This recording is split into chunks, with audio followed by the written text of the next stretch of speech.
A recent study shows that of the 1,035 infrastructure sector projects completed during April 1992 and March 2009, 41% of projects faced cost overruns and 82% witnessed time overruns.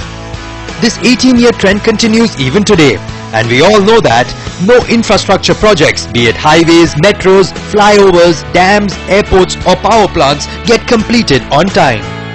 The constraints and the challenges keep changing every time a new project is initiated. It is for this very reason that synchronized project management has today become an emerging standard in project execution, helping organizations to manage time and cost overruns in projects. Realization Technologies, a planning and execution software company in association with Cerebral Business Research, organized its first global conference on project management in India, Project Flow 2012, a CEO's conclave for executing projects faster. Welcome to Project Flow 2012. This conference is being held for the first time in India after being held for 8 consecutive years in US. It has a special significance for our country because successful execution of projects is vital for the growth of India. This conclave brought together leaders from industry sectors like infrastructure and manufacturing on one platform to discuss the challenges and review case studies of companies in India and around the world which solve project execution problems by implementing synchronized project management. We are happy to have support of companies like Realization for this particular initiative. This initiative is actually helping the entire infrastructure industry, in joining hands together and finding solution how we can execute project faster. You've seen in India, most of the projects have cost overruns or time overruns. So this particular conclave is to get the industry together, get the top senior people from the industry together to discuss the way forward. The industry stalwarts expressed the need to recognize infrastructure as a science where large projects can be completed in optimum time by adopting various skill sets and tools. Implementation of project management would bring different departments involved with the project on the same page simultaneously at every phase. Project management in India is still in the process of getting established as a proper science. It is still seen as a maybe experience or art but this concept is coming in. I think it's relatively young compared to engineering or manufacturing in terms of actual being a science. That means where you use skills, tools and methods by which very large projects can be done in an optimum time. The most important thing is we are all in business to create value, and many times as professionals we probably don't see at the time of executing the project, the actual project directors or the project managers, the type of need that we have to really finally the end of it to do projects on time, to do it with less interest during construction, to do it is the ultimate aim is to create the value, and therefore the value part has got these various elements, and basically the various tools that we use and the various techniques that we use is finally to really help in ensuring margins, cash flows and controlling working capital. And really a good project management really works towards the same thing, and maybe in the old school of thought these were separated out, especially in the early days. The big projects in India were executed by public sector organizations where the finance and the project management and the execution and engineering were different aspects. But today I think the advantage of modern project management and with proper tools is almost everyone can see the same picture at the same time. The conclave saw industrialists talking about the need for accountability and responsibility. Many projects encounter problems after the construction begins, and that results in a vicious cycle of delays and cost variables. The need of the hour was to complete projects within the cost and time budget set. I think there isn't a clarity of why we want to get this project implemented, and there is no responsibility or accountability of somebody to see it end to end. So somebody is the one who may initiate the project, somebody else may be one who may overseeing it, and at the end it's nobody's baby. So I guess that becomes a problem. In the private sector, normally when you implement projects, it is ultimately the responsibility of a promoter, or if the multinational, the local management of that. So there is somebody who takes responsibility and ownership of the project. I think that's the biggest difference. Globally, India's ranking in infrastructure project execution is dismal as compared to other countries. Industry feels that factors such as land acquisition, environmental clearances and lack of funding further add to our inability to complete projects in time. I have two projects ongoing. One of them is in India, one of them is in Southeast Asia. The one that is being done in Southeast Asia is on program, being delivered for the cost, and it's being done very effectively and very safely. The one that is here in India is way behind schedule and it's way behind on cost. What is the difference between the two projects? Because they're both being done by my Indian project management teams and Indian construction, and even the labour that I'm using in Southeast Asia has come from my Indian projects. What is fundamentally different is in Southeast Asia we have full responsibility and we have a customer who wants that project finished because he wants to earn from it. So every time you hit an issue, he'll sit with you and work out how to deal with it. And there's no question of who is to blame for that. It'll be sorted out. In India, I don't have someone who's willing to sit down on the other side of the table and sort out my issues. He will say, it is your problem, sort out. Also, the amount of management time that goes into sorting out this project in India as compared to Southeast Asia is huge. I have double the staff here that I have in Southeast Asia because my staff in Southeast Asia are allowed to get on and perform properly. Here they're not. While projects go through a lot of hurdles in terms of clearances and funding, there are internal factors too that slow down project implementation. There is a tremendous lack of project management practices or qualified persons within the organization to execute projects. We entered the market with a project management methodology, and our original idea was to teach this project management methodology and implement this methodology, which is enabling other companies to use this methodology. So what we found was there is a big sector of the market here, which is manufacturing companies, for example, that are undertaking plant expansions, or hotel chains that are undertaking expansions. So project management is not their core competence, and to manage projects, they have to go and hire project managers. So we step in, we provide complete project management workforce, skilled project managers, as well as a system of managing projects. So we have an offering called Project Execution Office, which brings in project managers as well as the project management methodology to our clients. Coming up on the other side, CEOs deliberate on how to adopt synchronized project management at all levels of a project.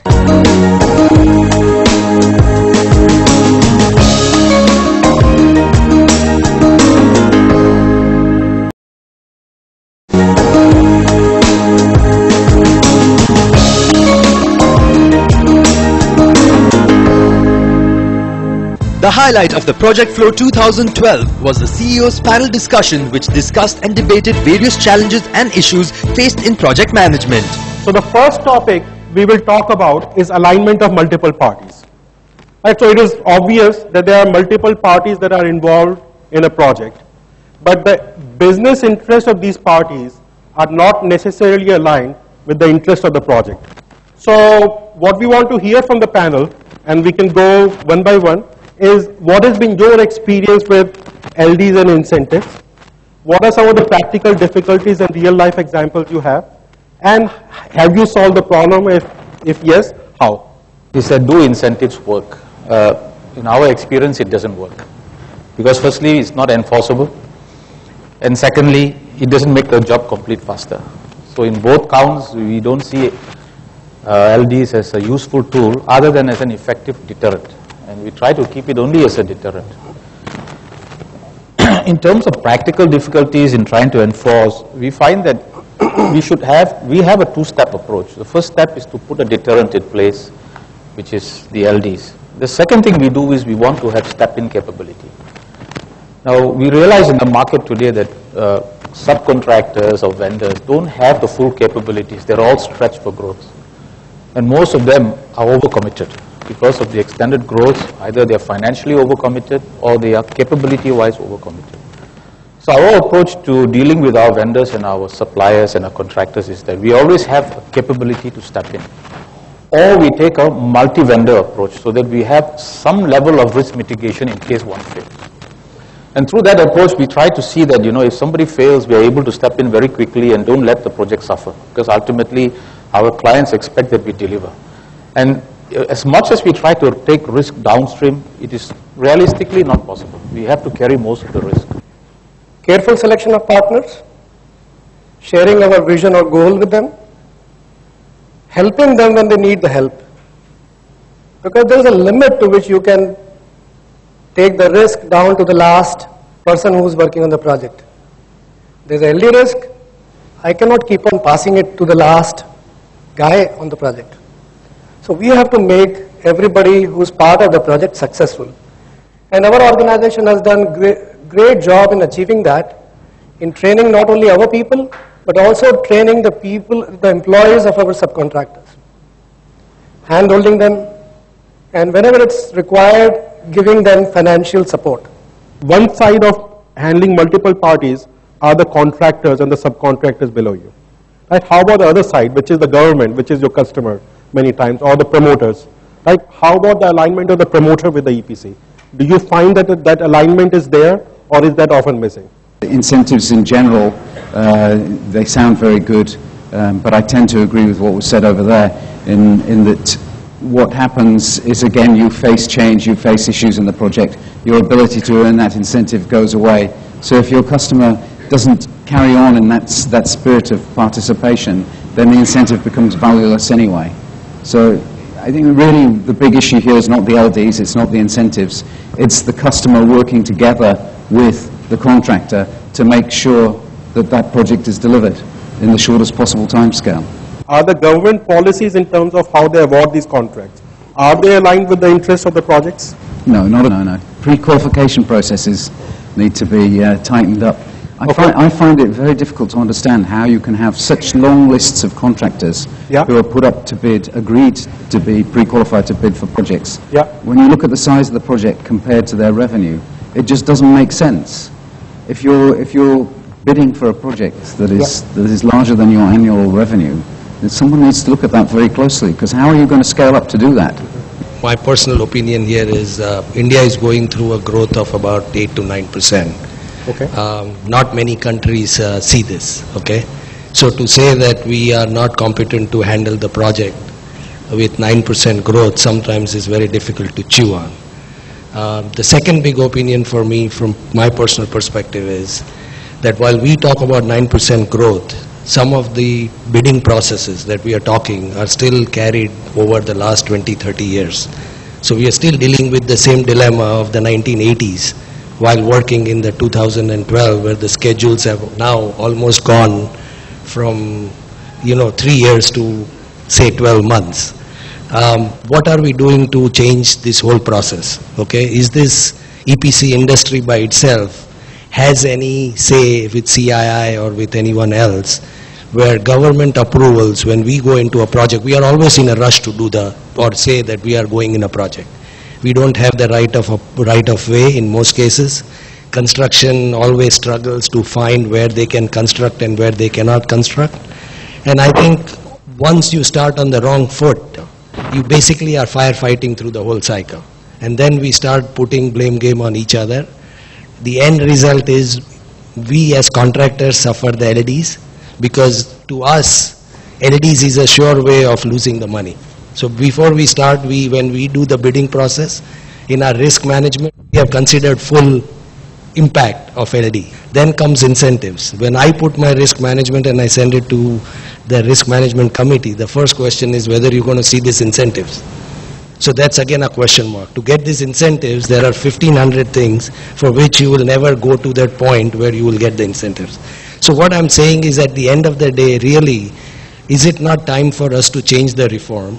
Is it not time for us to understand why, as a country, we are not able to penetrate and deliver the projects when the same people in this room, when we work on overseas projects, okay? Most of us has been in overseas projects at some point in time, whether it's in engineering, it's in procurement, or it's in construction. I think we come out with very flying colors. So this is something to be thought through, and I think this is the process which needs to be drilled in. The 2-3 things I'd like to emphasize a little bit more on. I think HR practices of communicating with everybody together, that we are all, once the negotiation etc. is done, then it is in our collective interest to implement this project properly. I think if you do that, a huge change happens in the attitude of everybody concerned. Second, we delegate a lot of decision making down the line, because many times what happens is if you can't decide fast, that creates bigger problems. And third, we are careful that we deal with mostly people we know already.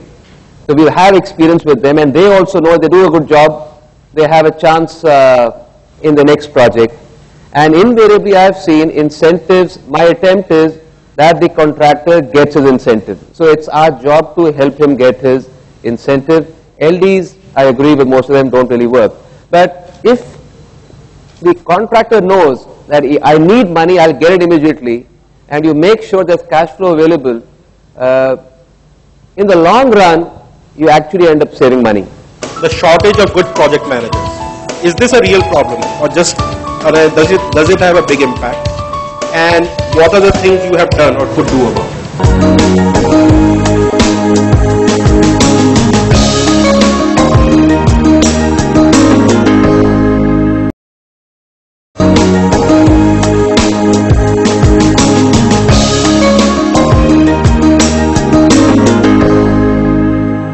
The next topic is government approvals. So we talked about the government tendering process, but this is slightly different, right? So many times what you find is, to undertake any project, you need many government approvals, of course. You have a long lead time for getting these approvals, and to make matters worse, the process is iterative. So what we again want to hear from the panel, and we'll start from Sachit this time around, is real life examples of this approvals, getting the approvals, and what have you done on your end, or what can the government do to tackle this problem? My experience in this is in Baddi, which was coming up as an industrial area, 91, but nobody knew Baddi. We didn't have STD out there. You couldn't even go to Baddi without going through the river, so your cars had to go through the river to reach Baddi. That was the situation. So we looked at followed the low WIP model. So when I came in there, people used to go to government with a whole list of 15 or 20 issues to work on. And I said we need to form an industry association. So at the ripe old age of 25, I became the president of the Baddi Barotiwar Nalagarh Industry Association. And we lobbied hard with government. And I focused on only 1 or 2 items at one time. So we started with STD is the biggest issue. You meet the chief minister and said, sir, baki sab badhiya hai, STD chahiye. Everything is good, only STD. So focus on one, whether it's industry secretary, whether it's chief minister, anybody, there's only one problem. So one by one we tackled, we got STD there. There was a problem of banks, we got government to get banks to come in there. We got roads improved, we got that bridge made, we got the ESI hospital made. So one by one we got all these things done. But the point is, never go with a long list of issues. All are genuine. Go with 1 or 2, low WIP, so everyone can focus on 2 things. Get those sorted out, then go to the other one. When we talk about approval, and there is one person here who is giving the approvals, and this is another person who is seeking the approval. Who is at a higher level? In our mindset, the person who is providing the approval is at a higher level. He has least accountability, and he doesn't have the same goals to complete the project in time sometimes, which the person who has to seek approval has. But this change is possible. The moment the objectives marry, they combine, the vision is same, the goals are same, and there is a very clear mechanism of transparency that if this particular approval is not given, then there is an implication. And this implication could be an increase in the price of the contract, extension of the completion period, or a financial compensation which is given to the contractor. If this is done, a sense of accountability in those people who have to approve something. And approvals are at every level, right from site, who somebody is approving the quality, to the drawing approval process, to approval for starting the work. So this is something where we have to basically think together, bring sense of accountability, and this is not impossible. I just like to start with a light note. I was once driving on the highways and I told my chairman, driving in India is an art. And then he looked at me and he looked at me carefully and he says, actually living and working in India is also an art, bigger art. And I think sometimes we just take it lightly, but the challenges in this country adds to a lot of the cost. I think the country will benefit a lot if we could really decomplex or simplify the way we work. And I think the government only has to do three things. They don't have to do very many things. One is get the land, but that is a very big challenge. Two is make design more innovative or invest in design. Make design more effective. Don't put out substandard designs and then expect people to work because it's regulated. And the third is clear the environmental clearances. Today forest clearances have become a very big issue and it's only the last 2 years that's become a major issue. Before that it was a lot simpler. So I think these three things is all the government has to do is to unlock, and I think projects will start taking shape a lot faster. Last topic of our discussion, which is the shortage of good project managers. Is this a real problem or just does it have a big impact? And what are the things you have done or could do about it? From a structural angle, the way we structure our organization is the first step. Now when we were fairly small, we took a very centralized model and we had very little decentralization. As we've grown larger, we've had to decentralize. But again, you know, the capability of the project managers in the market are only limited with the experience that they have because of the growth. So now what we've looked at is we've looked at the bottom of the scale. That means we're looking at what we realize is at the base, we are very weak with skill foremen. The entire industry is short of skill foremen. So we've invested very heavily in making sure that the skill foreman is available on the ground to take care of production. Then we've looked at the next level, which is the manager supervising the foreman. He has to have the right mindset, that dignity of labor is important. Now we are moving him towards thinking that don't tell him what to do. If he's skilled, let him do his job. Guide him, support him, provide him the resources, provide him the tools. Don't try to tell him what to do. So we are now moving the managers to a level where they've got better supervisory skills. Now if we can free the bandwidth at the base, then the project manager can do a lot more than what he's doing now. And our project managers, we have a lot of good people with 20 years experience, 15 years experience, but they're not doing what they should do. They're going downstream instead of going upstream. So we feel that, you know, if we could unlock the base, I think we'd have greater bandwidth at the top. And that's what we are working on. With this, we want to thank our panelists. This has been a great learning, at least for me. I hope it was for you too.